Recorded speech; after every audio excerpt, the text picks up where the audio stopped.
Where you see this whole town swept away. This is the town of Rikuzentaka. There were 24,000 people here. And look at the way every house is just being washed away. And look at the building in the front and see what happens as this wave of water, which in some places is up to 10 metres high, hits the building. And we have no sense as yet as to the number of people who may or may not have still been in this particular town. Let's go to the second images here. And this is Miyako Port. Now, what strikes you looking at these images? That the waves do not seem very high, but it is the force. The water is shallow, but it is the force of it, as it's being driven by the power of this huge volume of water behind it, surging towards the coast, that causes this massive destruction. Now watch here, this is a little bit further inland. This is up near Sendai, the main city which is closest to the epicenter of the quake. And this vast wall of debris, you can see boats in the bottom right-hand corner here, as it comes towards this canal and just literally overflows it. And it's this debris which is the really most dangerous part of this, because anything in the path of the debris gets smashed to pieces by all the wreckage. And just watch the way it's relentless. It just goes forward across the fields, this great surge of water. Here's this big boat again in the top of the screen now, and watch this boat as it comes round here. Because at that speed, you feel as though the wave is about to stop. But it doesn't. It just you can see cars just moving in front of it, just trying to escape away from it. It is almost biblical in its proportions. And it doesn't stop. It keeps coming. This is just a continuous shot. And even the fires that have started burning are picked up and carried by the water as they get pulled along. Now watch now as the camera pulls out, and you can see it beginning to engulf a few buildings on the right-hand side. But at the bottom here again, here is this boat we saw earlier being carried along. In the foreground now, just at the bottom of the screen, an articulated lorry. Just below the bottom of the screen is the road where we saw those cars running along. And watch how the lorry is just picked up and taken away.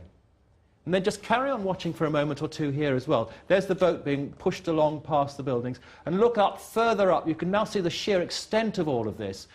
Up at the top of the screen, the rest of the water coming across. And you can see people trying to escape. There's someone driving away there. Watch the car on the very right-hand side of the screen as it tries to escape and then realises that they can't escape because the debris and the wall of water is already pushing itself across the road. And on the right-hand side, very faint, there's a person running along the road on the right-hand side of the screen.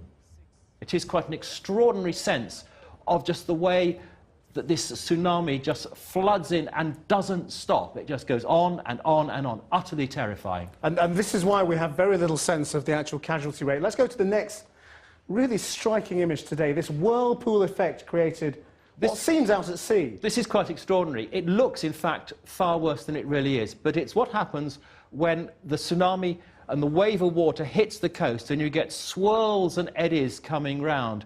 We've no idea what happened to this boat in the foreground here. We have no idea whether it was called. But if you pull, as the camera pulls back, you can see that we're actually close up to the coast, and it is just like a swirl and an eddy created as it comes in. So it's actually that swirl seems to actually have been created by the physical barrier. That's right. As the wave hits the shoreline, what is quite only a half a metre increase becomes this wall of water, because the water had to go somewhere, so it builds up and then starts swirling around.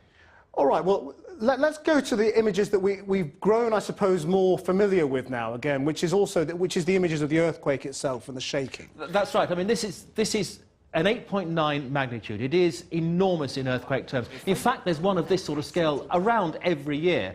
This is inside the airport. You can see the ceiling coming down. And watch the people in a moment. They're doing exactly the right thing. They're sheltering in the doorway, because the doorways of buildings are the strongest part. It's where you're always instructed to go. And then coming up here, this is Yokohama, and this is, you get a sense of the panic in people. And watch behind her as what happens. The building collapses, people coming running out of the building. Even though Japan is a country which is well used to earthquakes, has buildings that are designed and constructed in order to be able to withstand earthquakes, still there's enormous panic as people wonder what to do. That in truth is the amazing thing, though, isn't it? An earthquake this size causing relatively little physical damage. Relatively little physical damage. If you think about the Christchurch earthquake, by comparison, much, much smaller. This is 1,000 times more powerful than Christchurch. And if you look back in the past, the previous biggest earthquake in Japan was in 1923, and that killed 147,000 people. A super earthquake and nowhere to hide. And then an even greater horror, a tsunami that sent a giant wall of water racing towards the coast, tossing cars, boats and buildings like fragile toys. It was exactly 2:46 p.m. local time when the earthquake struck. This was in the local government office in the city of Sendai, close to the epicenter. Papers, furniture, nothing was safe. This was the local air terminal where the ceiling collapsed. As far as hundreds of miles south in Tokyo, offices, homes and shops shook and rocked, leaving some people in tower blocks trapped without escape. When it really started to get quite serious, the shaking, at that point I just thought, I could possibly die now. I mean, this is, I don't know if I can get down the stairs in time to reach the bottom floor. And then I also had my wife like screaming down my ear because she was working in one of the buildings in Tokyo. For those living by the coast, worse was to come.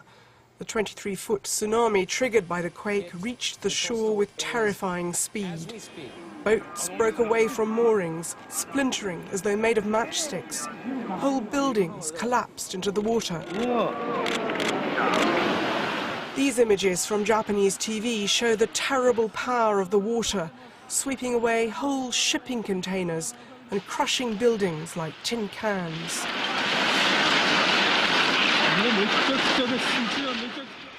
One entire ship carrying dozens of dock workers was simply swept away. Here in Miyako, the entire port was submerged. Cars and vans and even houses were swept up in the swirling current.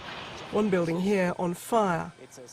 And further inland, the black wall of water continued its relentless onslaught over fields.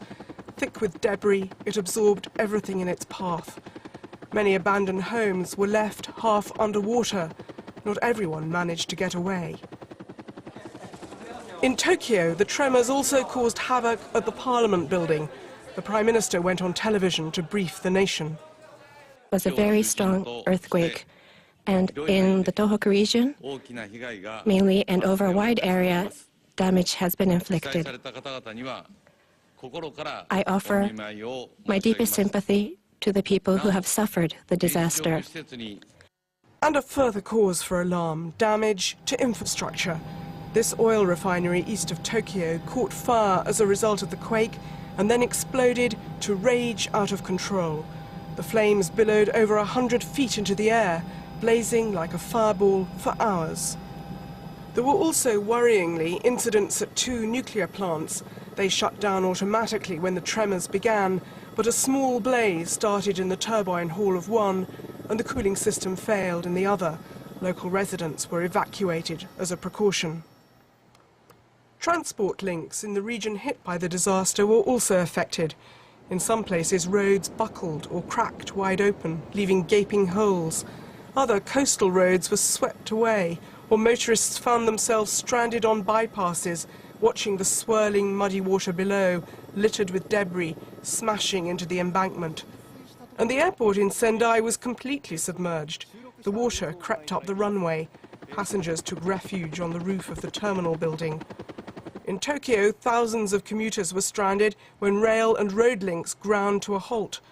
The BBC's Tokyo correspondent, Roland Burke, witnessed their desperation.